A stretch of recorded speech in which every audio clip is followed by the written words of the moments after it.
गीता में अर्जुन को स्वयं भगवान कह रहे हैं कि उस परमेश्वर की शरण में जा, उसके लिए उन संतों के पास जा जो तत्वदर्शी हो। इसी प्रकार हजरत मोहम्मद को उनका अल्लाह कह रहा है कि कोई और पूर्ण परमात्मा है, उसको पाने के लिए उन तत्वदर्शी संत की तलाश कर। वो प्रभु कौन है, ये जानने के लिए कृपया अवश्य सुनिए जगत गुरु तत्वदर्शी संत रामपाल जी महाराज के अमृत वचन। कहते हैं साधु दर्शन राम का मुख पर बसे सुहाग, और दर्श उन्हीं को होते हैं जिनके पूर्ण भाग। कबीर दर्शन राम का साहिब आवे याद, लेखे में वाए गड़ी बाकी का समय बर्बाद। तो संत की महिमा से जो परिचित होते हैं वही महापुरुषों की कदर किया करते हैं। वो चल पड़ा। उधर से गरीबदास जी किसान थे, खेतों में सैर सपट्टे को घूमने जाते थे और पशुओं के लिए चारा काट के और ज्वार वगैरह अपने सिर पर ऐसे रख कर लाते थे। बरोटा कहते हैं हमारी तरफ। वो चारे का बंडल सा ज्वार का सिर पहले आने लग रहे बरोटा। और वहाँ की वेशभूषा धोती कुर्ता जो उसमें होती थी, किसान हरियाणा की वेशभूषा उसमें रहते थे। किसान थे, बाल बच्चेदार थे। तो उस राम राय ने सोचा इस किसान से पूछ लूँ महाराज जी के बारे में। उसने कहा भाई डटिए, रुकना। गरीबदास जी खड़े हो गए कि मैंने महाराज जी से मिलना। गरीबदास जी से, उनका यहाँ खेत कांसी है, मैं बहुत दूर से आया हूँ पंजाब से, उनसे मिलना बहुत ज़रूरी है मैंने। अब गरीबदास जी तो अंतर्यामी थे। उन्होंने सोचा यदि मैं यूँ कहूँगा इसने कि मैं हूँ भाई गरीबदास, बोल क्या कहेगा, क्या बात है। तो ये यहीं से वापस हो लेगा, मेरी एक नहीं सुनेगा। क्योंकि उस भक्त ने, राम राय सिख ने, अपने मन का एक काल्पनिक संत सोच रखा था कि सिर पर जटा होंगी बड़ी बड़ी, दाढ़ी बड़ी होगी, या तो लाल कपड़े होंगे, ना कती नहीं होंगे, एक लंगोट होगा, हाथ में चमटा होगा। वो ऐसी वेशभूषा वाले को संत मानकर खोज करने निकला था। गरीबदास जी कहने लगे आ जाओ मेरे साथ, मैं मिलाऊंगा आपको गरीबदास जी से। आजा मैं मिलाऊंगा महाराज जी से तेरे को, मेरे साथ आ जाओ। अब वो साथ साथ हो गया कि इधर उधर हो गया, कोई खेत में ले चलता होगा मुझे। वो घर आ गए। घर आए तो जो उनके शेष बाहर के आए हुए थे गरीबदास जी के, वो खड़े हुए, दौड़े गए। गरीबदास जी ने जो सिर पे रखा हुआ था पशुओं का चारा, ज्वार का बरोटा, वो किसी ने वो उठाया पकड़ा, किसी ने जूते दंडवत प्रणाम किए। अब वो सरदार जी खड़ा खड़ा देखा कि यूं के चक्कर भाई किसान थे, ये व्यक्ति दंडवत प्रणाम करते हैं। उन्होंने सोचा ये किसान होगा, जमीन अच्छी होगी, ये मजदूर होंगे इसके, इसलिए इसकी श्रद्धा कर रहे हैं। अब गरीबदास जी वहाँ पे गए, भगत को कैसे सेट करना है। सोचल सिद्धर मैं करूँ अपने जन के काज। गरीबदास जी ने कहा कि भाई नो करो। 3-4 भगत थे, किसी को कह दिया बैलों को पानी पिला लो, किसी को कह दिया ऊपर ले दूसरे स्थान पर दूसरे घेर में पशुओं का चारा भेज दो भाई तुम। एक से कहा नहाऊंगा भाई, मेरी बाल्टी रख दे पानी की लाकर पाटड़े के पास। ऐसे देसी व्यवस्था से नहाते थे गांव में। तो उन्होंने सब अपना काम कर दिया, उनको इधर उधर भेज दिया। वो दोनों रह गए, आदरणीय गरीबदास साहब जी और जिज्ञासु राम राय दास जी सरदार जी। वो क्या सोच रहा था कि मैं अच्छा मूर्ख भाई, देख 250 किलोमीटर आ गया, अरे यू संत बतावें। उनसे पूछा भाई यू कौन है। उन्होंने कहा ये तो है गरीबदास जी। वो उनके चेले चाले थे, फिर वो चले गए। उसके मन में उथल पुथल होगी कि देख कितना मूर्ख मैं, ना कोई पूरा जानकारी ली है। ये तो मेरे जैसा किसान जमींदार ये है, और किताब देख खोदा पहाड़ निकली चुईया, वह भी मरी हुई। अपनी सोच से वो ऐसा सोच रहा था कि मैं तो गलत आ गया, ये महात्मा है, इधर किसान आदमी है कि। अब गरीबदास जी जान रहे थे कि भगत का के समस्या आ गई है, उसको सेट भी करनी थी। उनको कहा कि बैठ जाओ भगत जी। सामने चारपाई पर संकेत कर दिया, वो बैठ गया।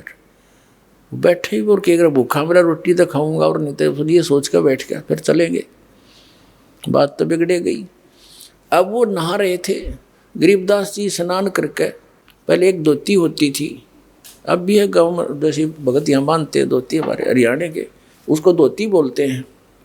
और उसी का एक हिस्सा होता है जिसको एज ए बेल्ट बांध लेते हैं, उसी के हिस्से को जुड़े जुड़ाए को ऐसे गोड़ गोड़ करके ऊपर का बांध लेते हैं, उसने अड़बंद बोल रहे, हड़बंद।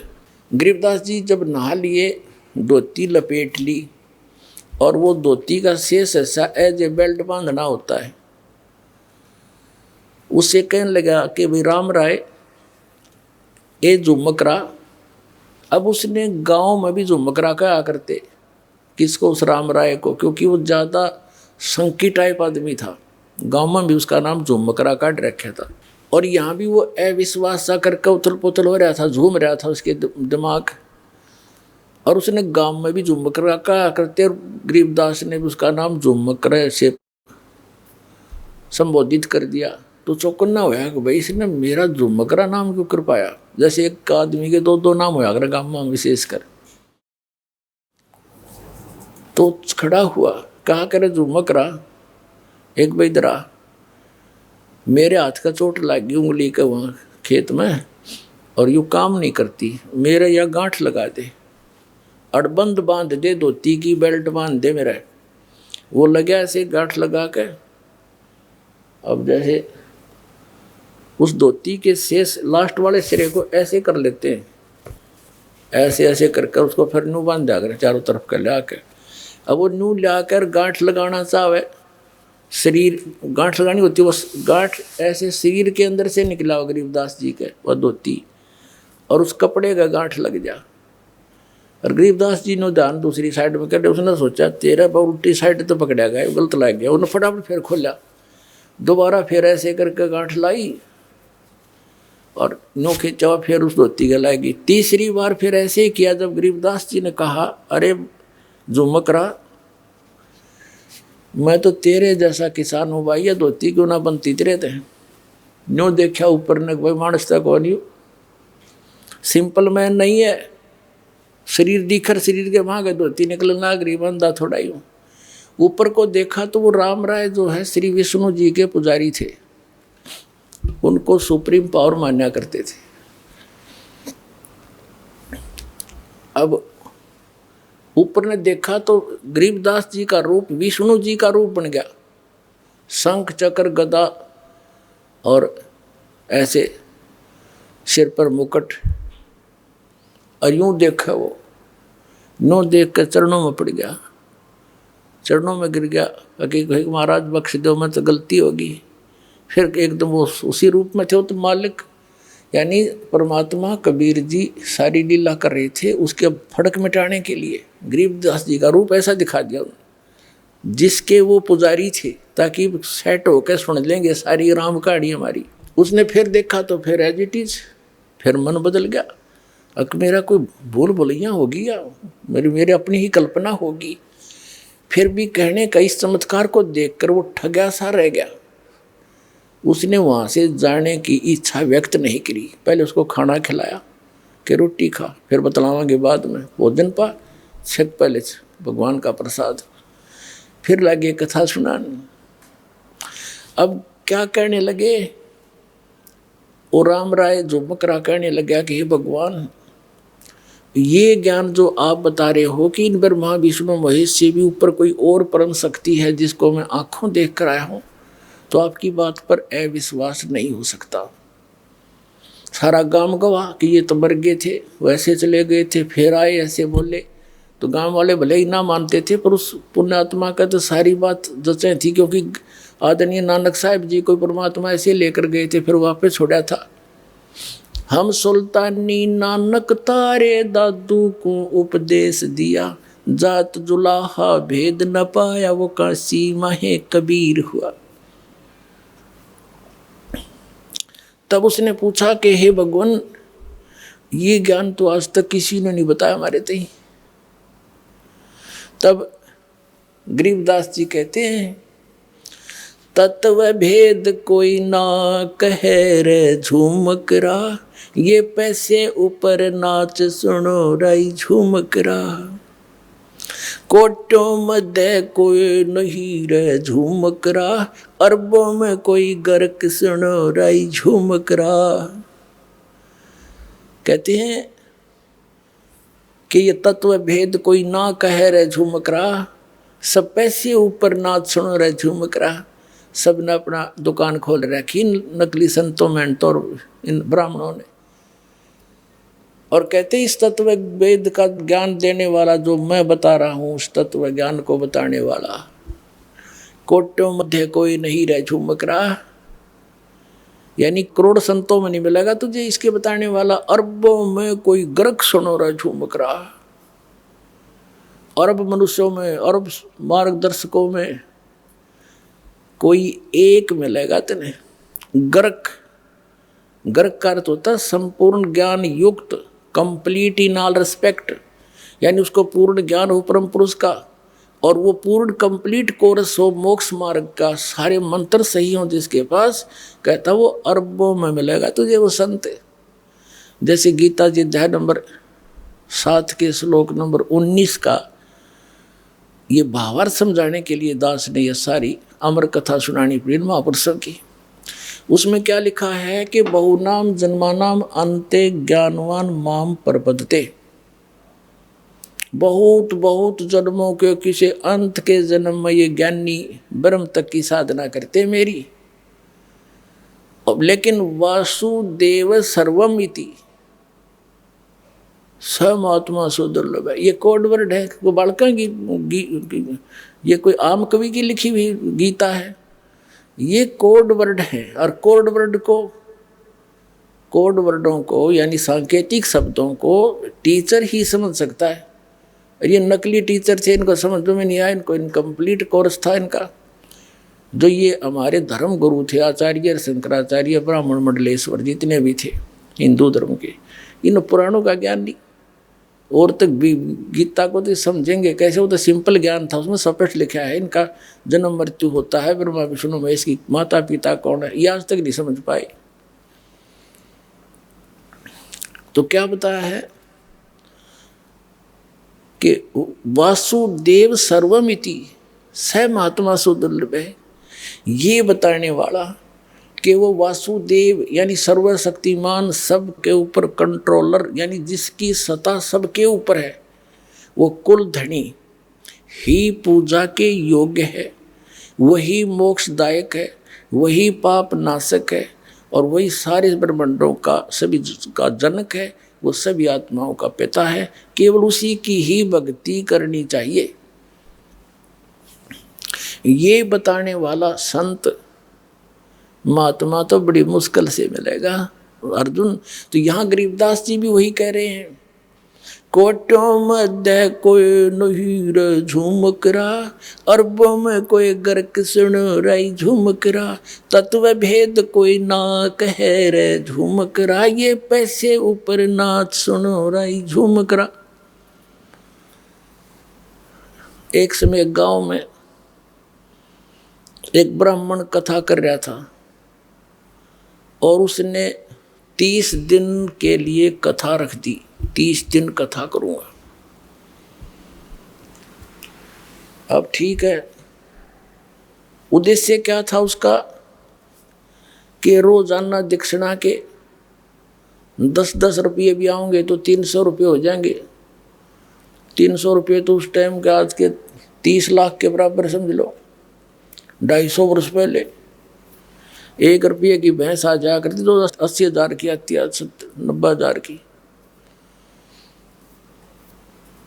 तो उसने इस उद्देश्य से कथा करनी शुरू कर दी 30 दिन तक। जिस दिन उसकी कथा का भोग पड़ना था, उसी गांव की चंडाल चौकड़ी ने सोचा कल इस पंडित जी की कथा का भोग पड़ेगा, और गांव वाले वहाँ इसका चढ़ावा चढ़ा देंगे घना। और यो करा कि यो इसका नहीं चढ़ने देना, बामण गए वो आकर गाँव में सारे सब तरह के। उन्होंने क्या किया, उसी दिन सुबह सुबह जो भोग पड़ना था, दिल्ली से एक चंपाकली नाम की नाचने गाने वाली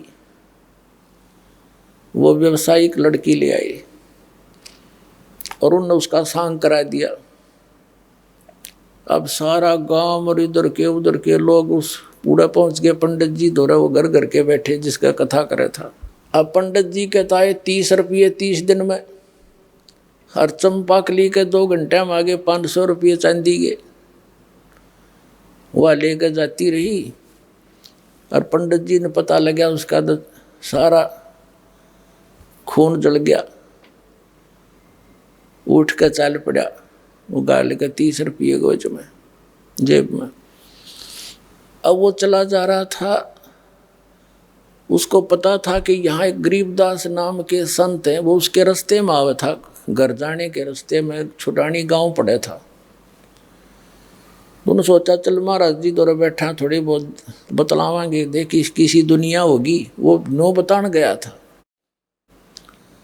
अब गरीबदास जी बैठे थे, 5-4 भगत बैठे थे उनके घर में, यानी उसके बैठक में। पंडित जी आ गया, आओ पंडित जी, आओ पंडित जी। क्यों वेशभूषा उनकी पता ही होता, लंबी चोटी, गलमा गोछा लाल लाल सा, तिलक साला रखा, काख में पोथी दे रखी, आदर से चारपाई दी, बैठ गए। और न्यों करे महाराज सुनाओ क्या हाल है महाराज जी, सुनाओ। पंडित जी गरीबदास जी बोले महाराज के बताओ, बस दुनिया का तो नाश जा लिया, या तो डूबेगी कति, हद होगी, फलान होगी। काफ़ी देर न्यू बोलता रहा, पर न्यू ना बतावा कहानी के है। तब गरीबदास जी के शिष्य बैठे थे, वो कहने लगे महाराज जी पंडित जी के में घना दुखी हो रहा है, ऐसी क्या बात होगी इसके साथ, बता भी नहीं रहा, आंसू आ भी नहीं रही, कसर भी नहीं रह रही। तब गरीबदास जी ने कहा था कि भाई फूटी ज्ञान विवेक की, ये अंधा है जगदीश, और भाई चंपाकली के 500 हरीश मनीराम के 30, रोड़ा यू है इनका। वो मनीराम पंडित जी था। अब उसने गरीबदास जी ने बता दिया कि भाई चंपाकली का तो 500 रुपये आ गए, और इस पंडित जी ने 30 दिन तक कथा करी, इसका 30 रुपये आए, यो उसका दुख मान रहा है। तब पंडित जी कहने लगे महाराज आपने क्यों कर पता लगा, कैसे पता लगा। गरीबदास जी बोले इस बात ने छोड़, मुझे कैसे पता चला, पर एक बात सुने, तो आप उस गांव के लोगों को और चंपाकली को उल्हाना दे रहे हो कि उस वहाँ ऐसा कर दिया, वह पैसे के लूट लेगी, और तू क्या कर रहा था वहाँ पर, आप किस उद्देश्य से कथा कर रहे थे। कथा सत्संग 1 दिन कर ले, 2 दिन कर दे, 4 दिन कर ले, तेरा उद्देश्य क्या था आप बताओ सच्ची आत्मा से। उद्देश्य यही था कि 30 दिन में कम से कम 300 रुपये तावेंगे। एक बात बता पंडित जी, गरीबदास साहब बताने लगे उनका, जिस समय राजा परीक्षित को 7वें दिन सर्प ने डसना था,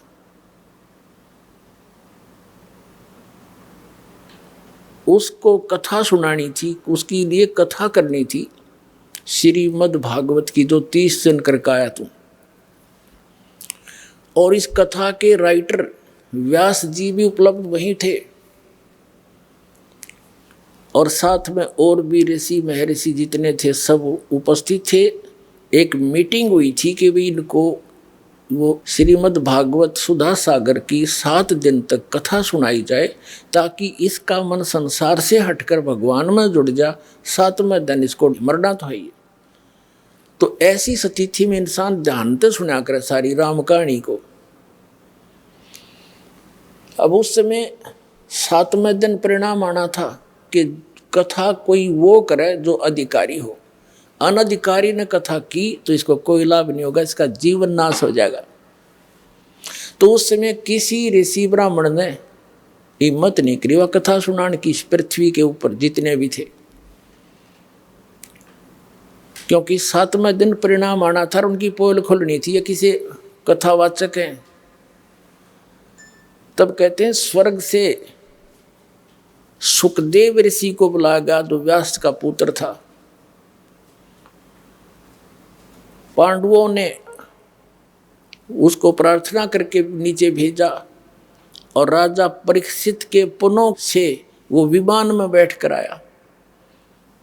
सुखदेव ऋषि स्वर्ग से विमान में बैठ कर आया और 7 दिन कथा सुनाई। 7 दिन कथा सुना के उस अधिकारी से कथा श्रवण करने से उस जो लाभ होना था इस श्रीमद् भागवत सुधा सागर से, वो भी सुखदेव के द्वारा सुनाई गई कथा की गई उस कथा से। वह तुम्हारे जैसों से नहीं हो सकता था। क्या लाभ हुआ कि उसकी वृत्ति यहाँ से हट गई और जो पुण्य उसने अपने जीवन में उस जब तक किए थे उनके आधार से उसके साथ शरीर तो यहीं रह गया उसका, सुखदेव के साथ वो स्वर्ग में चला गया।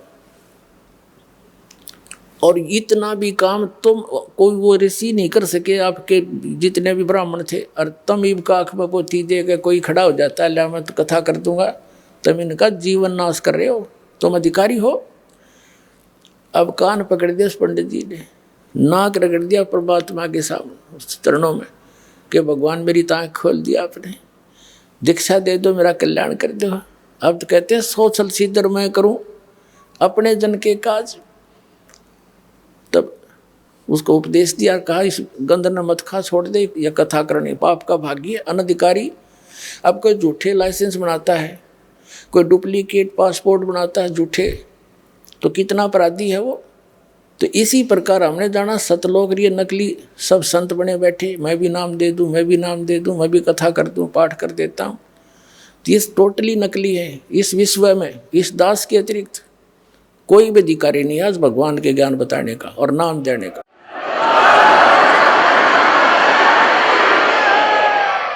ये अभिमान ना समझना, कति तत्व ज्ञान समझ लेना इसको। अपने आत्माओं जो प्रसंग चला था कि यहां प्राणी कितने दुखी हैं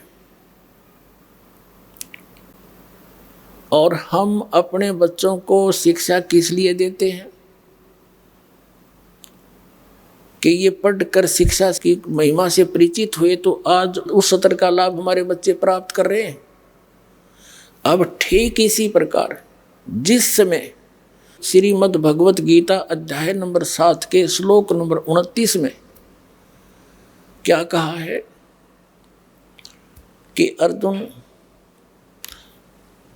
जरा मरण मोक्षाय माम आश्रित यतन्ति ये ते ब्रह्म तत्विदु कर्षणम अध्यात्म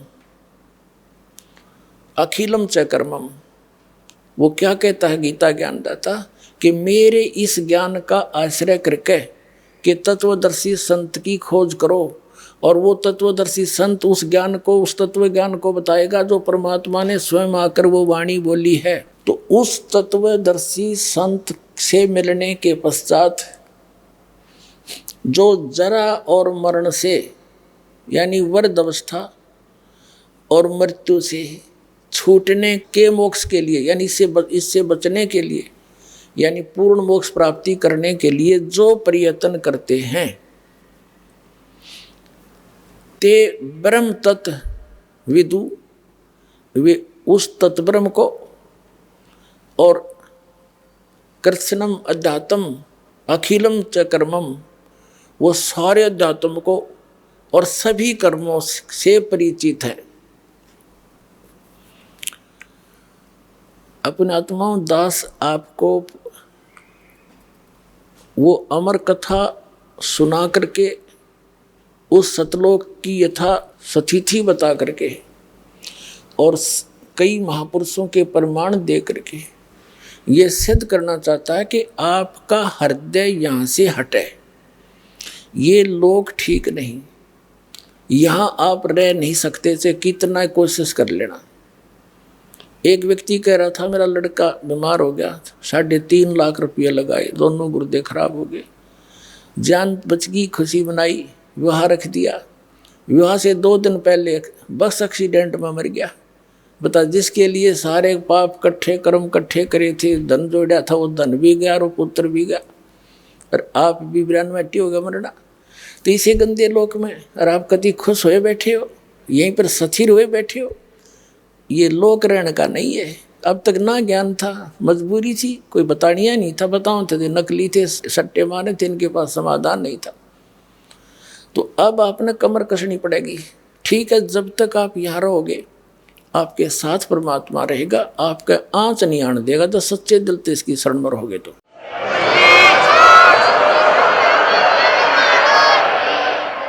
और ये भी आपको याद रहना चाहिए कि यहाँ रह नहीं सकते हम सदा, मृत्यु तो एक दिन होगी, और मृत्यु होगी तो आप यहाँ रह नहीं सकते जिसको अपना मान रहे हो। आपकी मृत्यु उस समय होगी जब आप चाहोगे, ये भी सोच लेना। लेकिन चाहोगे इस ज्ञान से, तब तक आपके पोते पोती भी बड़े बड़े हो लेंगे, वो भी भक्ति कर रहे होंगे, तो वो भी सुखी होंगे। तो उस समय आपके मन में एक बीमारी आवेगी, क्योंकि जब जीव को सुख हो जाता है तो ये न सोचा है सारे दुख भूल जाए यहाँ के, नो के ठीक ठाक था, कोई खास बात ना थी, अड़ते चाहे कैर टूट रहा हो सारे जीवन में, और पिछले थोड़े से दिनों में सुख हो जाओ, वो सारे दुखान भूल के यूँ बढ़िया लगने लग जाता है, और न्यों पता मृत्यु होगी। तो यहाँ के किसी भी सुख की इच्छा नहीं करनी, आप किसी भी वस्तु की चाह नहीं रहे। अंत में मान लीजिए यहाँ सारा परिवार तेरा ठीक और मृत्यु होगी, आप मन नाइजीरिया में पैदा कर दें, आपको बताइए यू के काम आया तेरा, यहाँ का जोड़ा जड़ा, और फिर नया प्रोसेस हो शुरू हो जाएगा, प्रोसीजर। मनुष्य जीवन हुआ तो ऐसे, फिर बच्चे पैदा हुए, कोई मर गया कोई जी गया, सारा दिन पेट का रोड़ा, सारी उम्र खत्म हो जाएगी। तो इस जन्म और मृत्यु के इसको लू ने याद करके इस चक्कर में आपने हृदय से चाह करनी पड़ेगी, वहाँ की सच्चाई के आधार पे। क्योंकि वहाँ जाने के बाद फिर धीरे धीरे जैसे यहाँ परिवार जुड़ा है, तो आपका ये परिवार जो आज भक्ति कर रहा है, जिसको आप अपना मान रहे हो, यहाँ नहीं आपका है, ये वहाँ धीरे धीरे आकर के आपके साथ वहाँ फिर एक परिवार रूप बन जाएगा। वो फिर कद्दे भी ना मरे, ना बूढ़ा हो और ना मृत्यु हो, सदा सुखी, कोई काम नहीं, परमात्मा की याद वहाँ भी बनी रहती है, आत्मा को विशेष कसक रहती है, वो वहाँ का एक आनंद न्यारा उस भजन का। और वो सैर सपट्टे कहीं करो, विमान सबके पास हैं, बड़े बड़े मकान हैं, आगे बहुत बड़े लान हैं, बाग बगीचे हैं, फलदार वृक्ष हैं, ये सत्कर मान लेना, कोई बड़का के बुकान की बात नहीं है। खुद संतों ने बताई, परमात्मा ने आके बताया, और आंखों देखा उन महापुरुषों ने बताया जिन्होंने उस सचखंड को देखा। लेकिन उन्हें थोड़ा सा घुमा फिरा कर बताना था, नहीं तो ये नकली पंथ भी वही गुणगान लग जाते जो परमात्मा ने बता रखा था, तो उसको कोड वर्डों बता रखा है। और वो कोड वर्ड इस दास का समझ में आए कबीर भगवान की रजा से, और किसी का समझ में ना आए वह, तो उसके आधार से प्रत्यक्ष प्रमाण करके दिखाऊंगा आपको कबीर साहब की वाणी में, जिसको कबीर पंथी रोज पढ़ा करते। अब प्रसंग चल रहा था कि जो वो सुख है सतलोक में, और हम खोज रहे हैं इस मृतलोक में, नमक की बोरी में, और बुरा का टेस्ट कोई खोज रहा हो, कितनी समझ है उसके अंदर, उसको पता ही नहीं फिर बुरा कैसी होती है, कहाँ है। तो यहाँ जब तक हम उस पूर्ण परमात्मा के उस स्थान से परिचित नहीं होंगे, उस सुख से, और उससे परिचित कैसे होंगे, उन महापुरुषों के प्रमाण जिन्होंने आंखों देखा सचखंड और फिर वापस छोड़ा।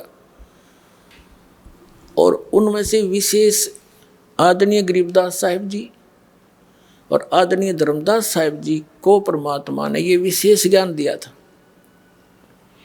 और उनके द्वारा लिपिबद्ध उस ज्ञान से प्रमाण आंखों देखा उन महापुरुषों का बताया हुआ, और दास पर रजा हुई जो आपको आज खोल रहा है, ये सारे मिला करके आपको विश्वास करा देगा। ये दास आपका मन ऐसा हट जाएगा इससे, जैसे गीता जी अध्याय नंबर 2 के श्लोक नंबर 46 में कहा कि अर्जुन, जैसे बहुत बड़े जलाशय की प्राप्ति के उपरांत छोटे जलाशय में जैसी आस्था जीव की रह जाती है, ऐसी तेरी श्रद्धा उस परम पिता परमात्मा के तत्व ज्ञान और उस परमात्मा के सुख से सतलोक से परिचित होने के बाद उस ज्ञान की प्राप्ति के उपरांत इन अन्य भगवानों में और यहाँ के सुख और स्वर्ग के सुख में ऐसी रह जाए। जैसे पहले सभी व्यक्ति तालाबों पर आश्रित होते थे। एक तालाब ऐसे होते थे, वर्षा होगी भर गया, सारा वर्ष उसी से पशु भी पानी पीते थे, उसी से मनुष्य भी जल निकाल कर उसी पर आश्रित होते थे, उसी से थोड़ी बहुत कोई बगीची सिंचाई कर लेते थे। तो उस तालाब का पता होता था, एक वर्ष वर्षा ना हो तो सारा सूख जा, और उस पर आश्रित व्यक्ति भी तड़फ तड़फ कर मरे यदि 2 वर्ष वर्षा ना होते। तो उन व्यक्तियों को, और एक बहुत बड़ा सरोवर झील मिल जाए जिसमें 10 वर्ष वर्षा ना हो तो भी उसका जल समाप्त ना हो, तो फिर वो व्यक्ति उस छोटे जलाशय को तुरंत त्याग कर उसकी शरण में जाकर बस जाते हैं। लेकिन उस छोटे जलाशय यानी इन भगवानों से जो ब्रह्मा विष्णु महेश ब्रह्म परब्रह्म से जो हम लाभ ले रहे थे वो पर्याप्त नहीं था। वो जलाशय का जो जल था वो पर्याप्त नहीं था, लेकिन बुरा नहीं था। और जब हमने वो मिल गया जलाशय, कौन जाखे उसकी तरफ। तो ऐसा समझ लेना वो सतलोक में इतना सुख है, ऐसी सदाबहार स्थिति। यहाँ तो 2 वर्ष वर्षा ना हुए दरे दराए रहे, जहाँ सारे टक्कर मार मार कर मरा जनता, एक दूसरे को खाजा बढ़ के भर भर के। ऐसे बहुत बार पीछे ऐसी स्थिति आई है। ये लोक है, ये तो परमात्मा ने दया बख्शी, पुण्यात्मा को जन्म दिया ताकि ये भक्ति करके पीछा छुटवा लें, सौदी दे दी, पंप वगैरह लगा लेते हैं, समय पर वर्षा कर रहे हैं। ये वैसे नहीं हो रही है। अब जितने भी मानव शरीर प्राणी हैं ये बहुत पुण्यकर्मी प्राणी हैं, लेकिन दुर्भाग्य उनका जो ये पहचान नहीं पा रहे इस दास के द्वारा दिए गए इस ज्ञान को, और वो वंचित इस मार्ग से। तो लेकिन परमात्मा का वचन है कि कलयुग में ये ज्ञान पूरे विश्व में जाएगा और पूरा विश्व इस ज्ञान को ग्रहण करेगा। एक बार ऐसी शांति आवेगी जैसे सतयुग में होया करे, क्योंकि यहाँ की इस बीमारी का पता चलेगा ये रोग है क्या, ये माया किस लिए जोड़ रहे हैं। सारा जीवन इस कोठी बंगले बनाने में खो देते हैं, हमारी मृत्यु हो जाती है, हम गधे बने हैं और कोठी नो की नो खड़ी है। बता कोई ये जीवन था हमारा। तो इस मालिक की शरण में आपको सुख भी मिलेगा, जो इस कलयुग में जो मिलने वाला सुख है वो तो आपको देगा ही देगा। इस कलयुग में जो आपको आवश्यक वस्तु होंगी अवश्य देगा भगवान। जो आपको इस कलयुग में देख ले, टेलीफोन और ये मोबाइल और ये टेलीविज़न, इंटरनेट और ये गाड़ियाँ, इनकी आवश्यकता किस लिए? इसकी आवश्यकता अब हमें इसलिए होगी कि हम भगवान की वचन सुना करेंगे। जेब में मोबाइल डाल लिया और मंत्र चल रहे हैं, परमात्मा का सत्संग चल रहा है, जा रहे हैं, कान में लीड ला ली, दूसरे नहीं पता क्या सुन रहा है। और पहले इन्हीं का दुरुपयोग करने के लिए काल ने प्रेरणा कर दी, इसी में फिल्में भर दी हैं, बकवाद भर दी। वो हम पास आउट कर देंगे कति, केवल इसके अंदर गाने रहेंगे। और एक दिन वो दिन आएगा पूरे मीडिया के अंदर परमात्मा का ज्ञान चला करेगा, नहीं जनता स्वीकार नहीं करेगी। ये सत्कर मान लेना।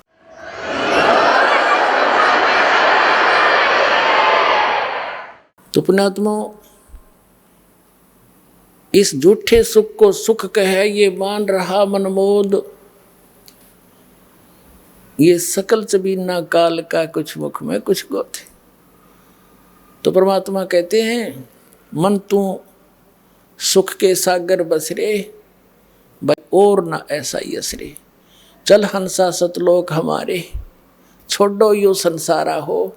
इस संसार का काल है राजा, इन माया जाल पसारा हो। एक लोक अपनी महिमा आप बता रहे हैं कि इस सब के पार एक और परमात्मा है, वहाँ स्थान है जो सबका सृजनहारा हो। चल हंसा सतलोक हमारे, छोड़ो यो संसारा हो। बोलो सतगुरुदेव।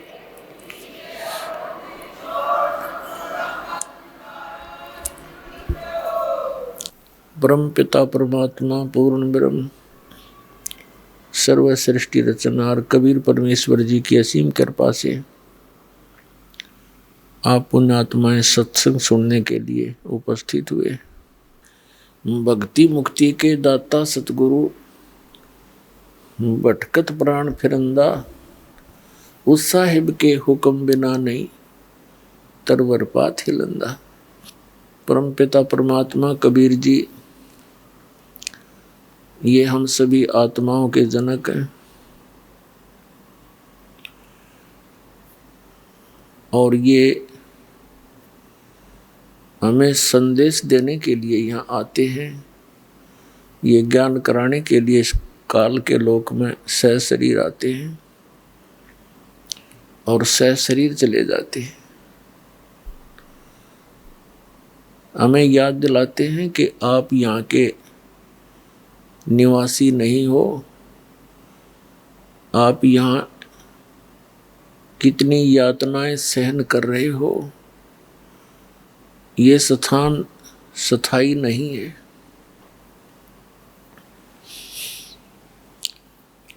अब क्या बताते हैं, चारों युग में संत पुकारे, कूक कहा हम हेल रे, हीरे माणिक मोती बरसे, ये जग चुगता ढेल रे। क्या बताते हैं कबीर परमात्मा जी के चारों युग में मुझसे परिचित मेरे संतों ने उस यथार्थ भक्ति मार्ग का ऊंचे स्वर में आवाज लगा लगा कर ज्ञान कराना चाहा, लेकिन ये संसार उस यथार्थ ज्ञान रूपी यानी पूर्ण मोक्ष की विधि रूपी जो मोती हैं, उनको ना स्वीकार करके शास्त्र विरुद्ध साधना करके मोतियों के स्थान पर कंकर इकट्ठे कर रहा है। अर्थात मोक्ष प्राप्त ना करके यहीं के काल के इस लोक में, इससे दूसरे स्वर्ग लोक में, इससे तीसरे पाताल लोक में और फिर ब्रह्म लोक में, इन्हीं में जन्म और मरण के चक्कर में गिरकर महान कष्ट उठा रहा है। चारों युग में संत पुकारे और कूक कहा हम हेल रे, हीरे माणिक मोती बरसे, ये जग चुगता ढेल रे। ये संसार डड़े इकट्ठे कर रहा है। पहले तो यहाँ देखिएगा, मनुष्य जीवन का जो उद्देश्य है उसको भूलकर प्राणी यहाँ की व्यवस्था में ही सारा जीवन नष्ट कर देता है। ये मानव प्रत्येक प्राणी के अंदर एक ऐसी धारणा बनी हुई है कि मैं बहुत बड़ा धनी बनूं, मेरे पास बढ़िया कोठी हो और कार हो तो और अच्छा हो जाए।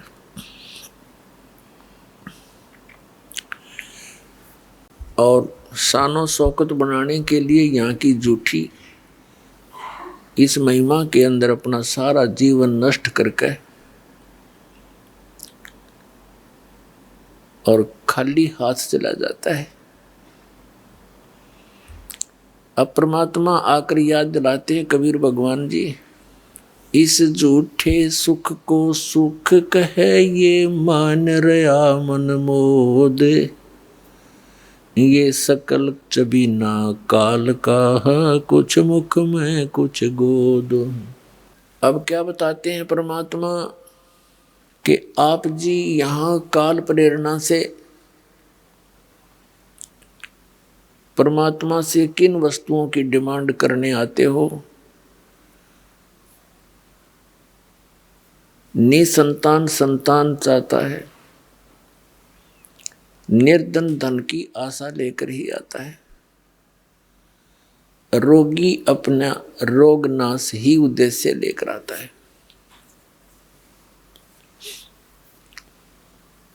और कुछ एक प्राणी ऐसे भी हैं जो परमात्मा प्राप्ति के लिए ही आते हैं। वो तो धन्य भाग हैं, ऐसी सोच जिन पुण्यात्माओं की। लेकिन वो भी धन्य भाग हैं जो किसी भी कारण से परमात्मा के चरणों में पहुंच गए। फिर यहाँ आएंगे, उनको वो सुख तो मिले ही मिलेगा जिनकी उनको आवश्यकता है, लेकिन आवश्यकता से अधिक ये भगवान नहीं देगा, क्योंकि हमारा मूल उद्देश्य है परमात्मा पाना, यहाँ से जन्म मरण का आपका रोग कटवाना।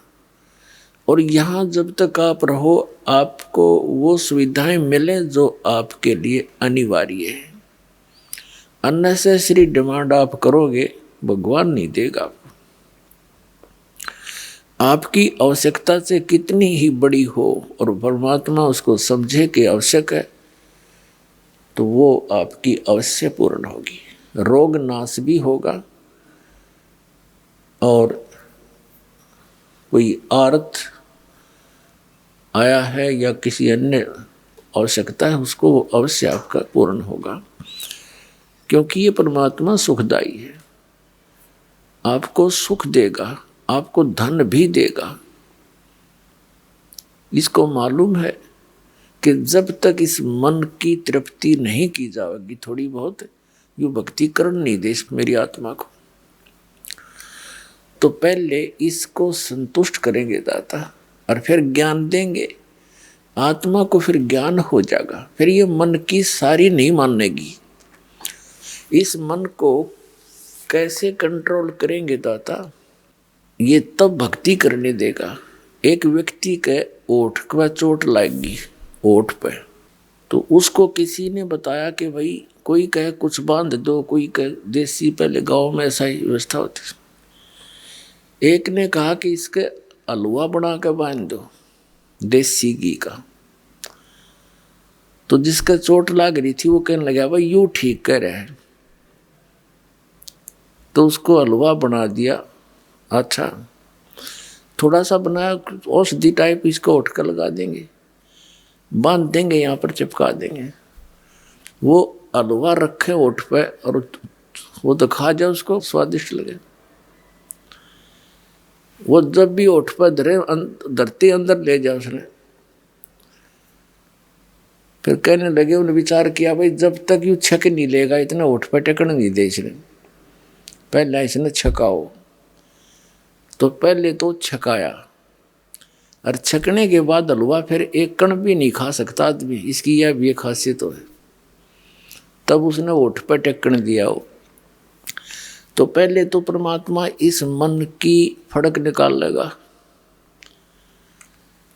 ये जो डिमांड लेकर यहाँ आया है, ये पहले इसने छकावेगा, और फिर इसके अंदर ऐसा ज्ञान भर देगा मालिक कि आगे ये कोई वस्तु नहीं चाहेगा एक मोक्ष के अतिरिक्त।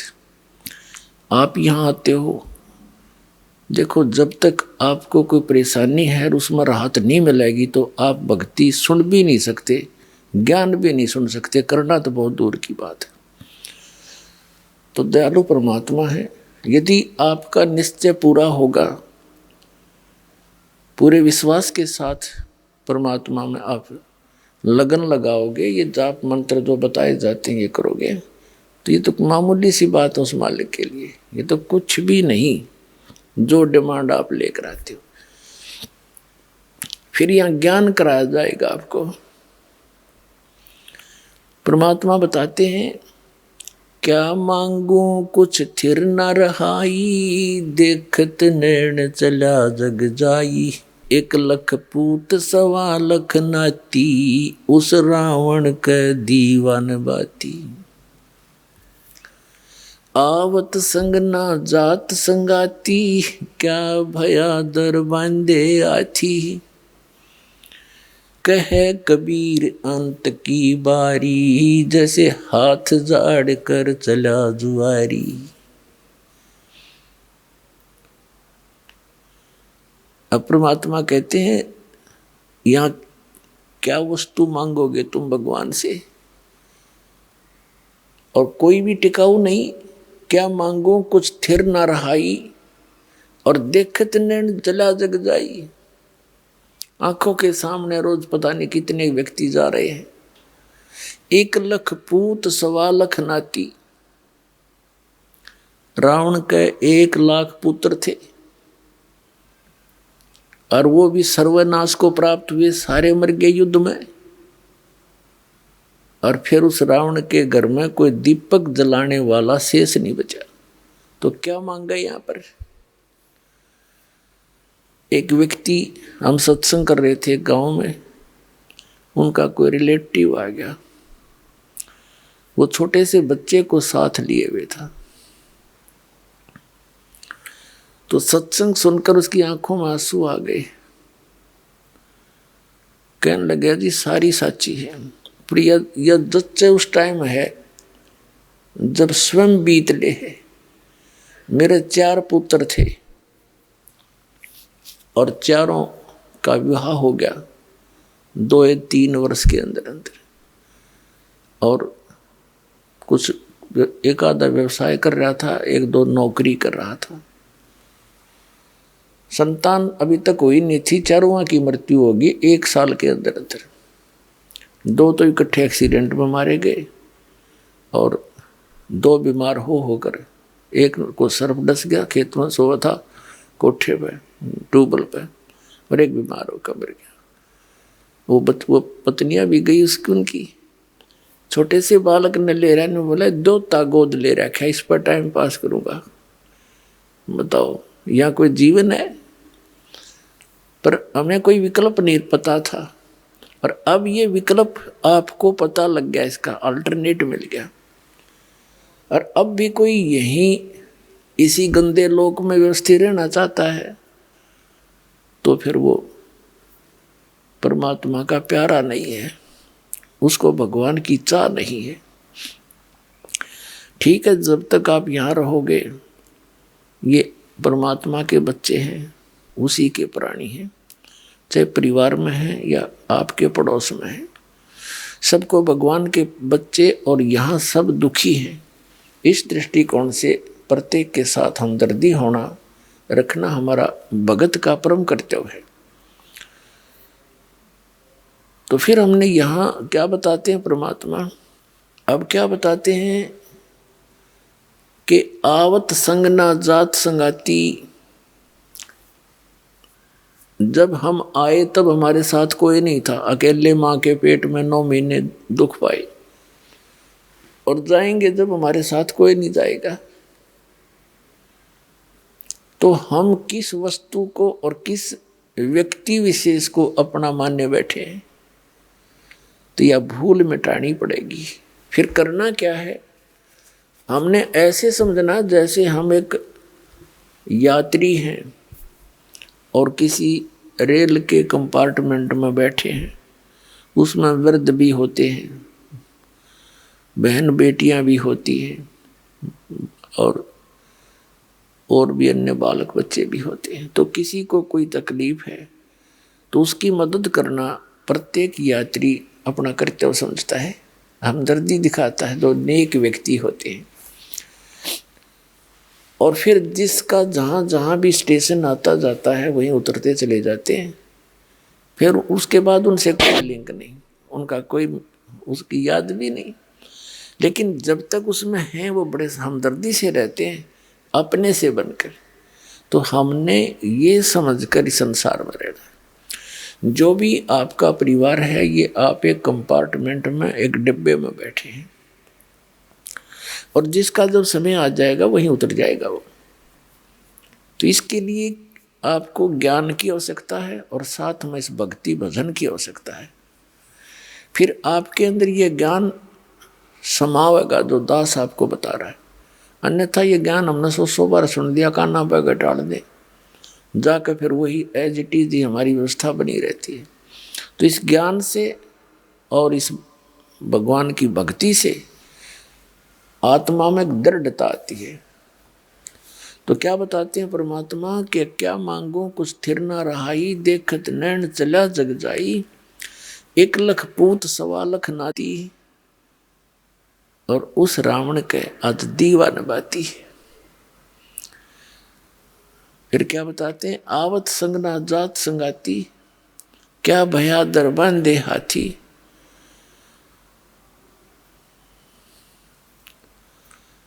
अंत समय, जैसे कहे कबीर अंत की बारी, जब तेरा शरीर छूटेगा, और जैसे हाथ झाड़ के और चला दुआरी, हारा हुआ जुआरी यानी जुआ खेलने वाला सट्टेबाज जब हार के चलता है, सारा सब कुछ लुटा के रात बैठ के चला करेंगे, कहते हैं यह स्थिति तेरी होगी। और जो अपनी नेक नीति से सतगुरु शरण में आकर भक्ति करते हैं, वो अपने पुण्यों की गठरी लेकर जाएंगे। तो क्या बताते हैं परमात्मा?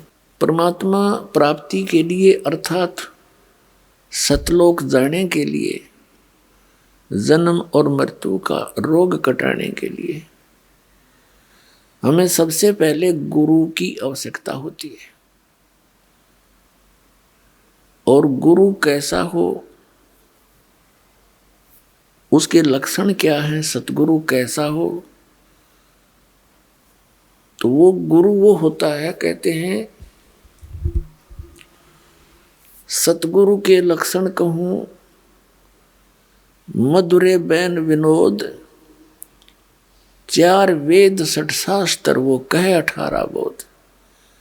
पहली तो ये पहचान बताई है कि वो सतगुरु जो होगा वो ऐसे आनंददायक वचन कहेगा जो आत्मा को सुहावेंगे, क्योंकि मन को तो अच्छी लगती है रागनी गाना, फिल्मी बकवाद्य या इधर उधर के चुटकुले, लेकिन आत्मा को परमात्मा की कथा सुहाया करे वो अच्छी लगती है।